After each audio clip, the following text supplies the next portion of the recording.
Well, good day, family. Welcome back to the channel, family. We're going to the Roth conversion table. That's right. I want you to pay attention to this one. This is one I haven't talked about much. I've talked about it before, but I'm going to go to the chalkboard right now. I don't have my tripod today, but you have to walk with me. All right? Let's turn around and get on the board.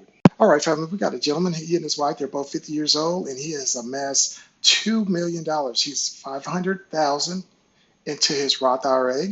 He's been very diligent for over the last 30 years. And he's also put 500,000 in his traditional IRA. And then he's got $1 million in his Grow to Gap fund. That's a total of $2 million. Now, in that Grow to Gap fund, we're going to talk about this one. That's what they're going to live off of for at least 10 years. All right. And this is the tax table for 2026. It's not for 2025. So don't go back and say, oh, those numbers off. No, I'm going to show you how they're on. All right. The age of 50, he's going to start this. He's going to start doing his Roth conversion. At the same time, he's off for this $1 million. He's going to pull off $100,000 a year. That's what they want to live off of for the next 10 years between the age of 50, starting at 50 to 59 and a half, basically. All right. Now, look at this, family. So $500,000, he's going to do the Roth conversions. He's going to start doing at the age of 50, $34,200. All right. You there? Now, look at this, family. He's going to do this for all the way down to 59, all right? That's a 10-year period.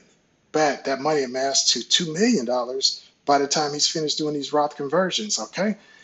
And he will pay ordinary income tax on this, but I'm going to show you how he's going to do tax with zero on it, all right? So at the age of 60 years old, he still's got $158,000 left in his traditional IRA, but he's just spent down converting $342,000. Once again, going over to the Roth. And once it gets over to the Roth, it's going to be tax-free once you go to pull it out. But it's got to stay, like when he did the first conversion, he got to leave this money there for 5 years before he can touch it. Once he, after that fifth year, basically 55 years old before the normal rule of 59 and a half, guess what? He can touch that money without it being taxed at all.